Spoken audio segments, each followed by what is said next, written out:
प्रभुवर तुम हो करुणागार, सुनो हमारी करुण पुकार। प्रभुवर तुम हो करुणागार, प्रभुवर तुम हो करुणागार, सुनो हमारी करुण पुकार। प्रभुवर तुम हो करुणागार, व्याकुल होकर हम पापी चरण कमल आए। स्वामी दया नजर हो प्रभु न्यायी, प्रभुवर तुम पर बलिहारी। प्रभुवर तुम हो करुणागार, सुनो हमारी करुण पुकार। प्रभुवर तुम हो करुणागार। नबी ईसायास के ग्रंथ अध्याय 58 पद संख्या 1 से 9 में प्रभु ईश्वर यह कहता है, मैं जो उपवास चाहता हूँ वह इस प्रकार है, अन्याय की बेड़ियों को तोड़ना, जुए के बंधन को खोलना, पददलितों को मुक्त करना और हर प्रकार की गुलामी समाप्त करना, अपनी रोटी भूखों के साथ खाना, बेघर दरिद्र को अपने यहाँ ठहराना, जो नंगा है उसे अपने कपड़े पहनाना।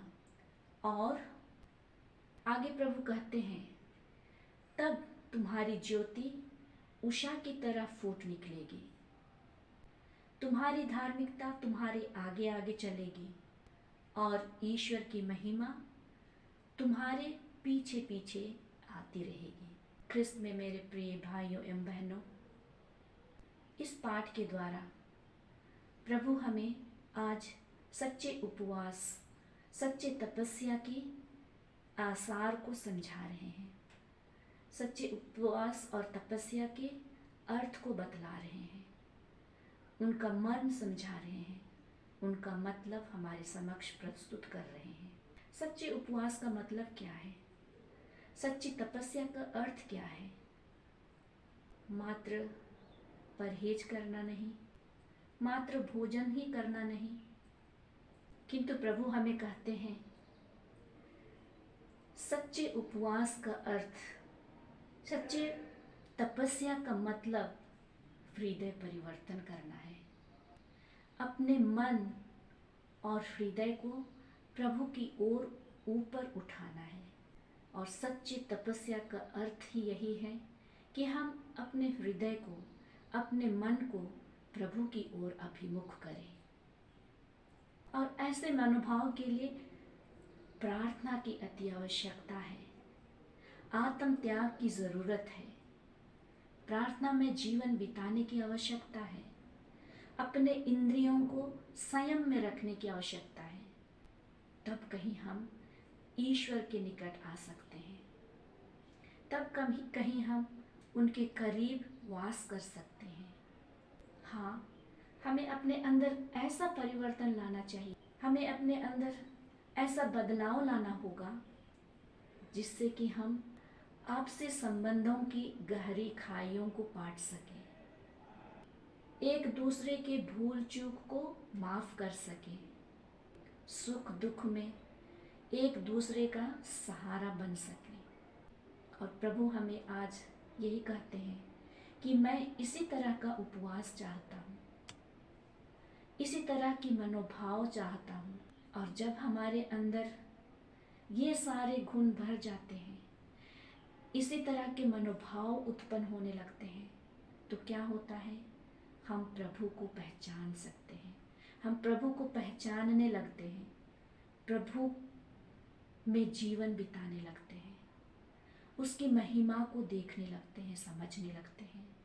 और इसी तरह की मनोभावनाएं ही हमें प्रभु के करीब लाती हैं, प्रभु को देखने में हमारी मदद करती हैं, प्रभु को अनुभव करने में हमारी मदद करती हैं।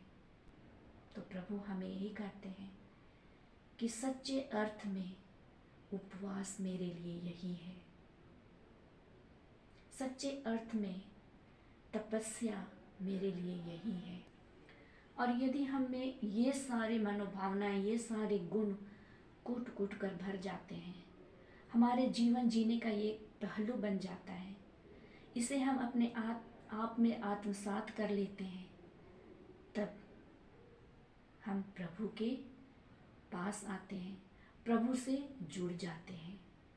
तो चलिए, विशेष रूप से जब हम इस 40 काल में अपनी जीवन यात्रा को शुरू कर चुके हैं, प्रभु को करीब से जानने की कोशिश कर रहे हैं, प्रभु में जीवन जीने की कोशिश कर रहे हैं, तो अपने टूटे हुए संबंधों को, अपने टूटे हुए रिश्तों को आपसी समझौता, भ्रातृ प्रेम, मेल मिलाप द्वारा पुनः सामंजस्य स्थापित करें, जो उपवास और प्रार्थना से कहीं बढ़कर है, जो उपवास और प्रार्थना से कहीं अधिक उत्तम है, जो प्रभु को स्वीकार्य है।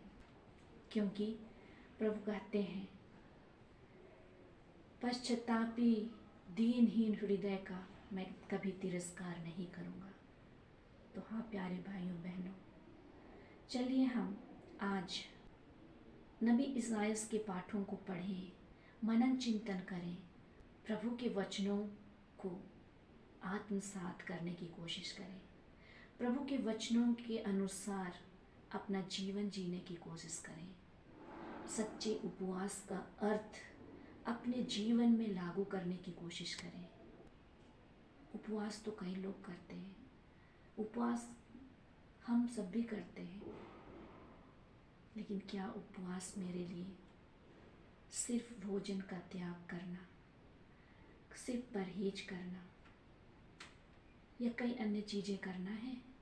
या उपवास हमें वो सारी गुणों को आत्मसात करना सिखाती है जो हमको प्रभु से एक होने को, जो हमको प्रभु के निकट आने को सीख देती है, जो हमें प्रभु से जोड़ता है, जो हमें प्रभु में वास करना सिखलाता है, जो हमें दूसरों की हित करना सिखलाता है, जो हमें अपने मनोभावों को बदलने, अपने व्यवहार को बदलने, अपने आप को ईश्वर में बनाने के लिए आह्वान करता है।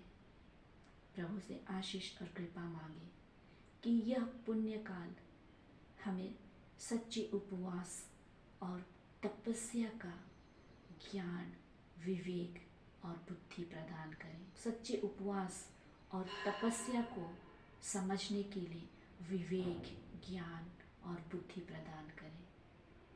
चलिए हम उस प्रभु से प्रार्थना करें जो हमारे जीवन स्रोत हैं, जो हमारे मुक्तिदाता हैं, जो प्रतिदिन हमारी खोज में आते हैं, जो अत्यंत दयालु हैं, सहनशील हैं और जो तुरंत दया से द्रवित हो जाते हैं, क्योंकि प्रभु पश्चातापी दीनहीन हृदय का कभी तिरस्कार नहीं करेगा।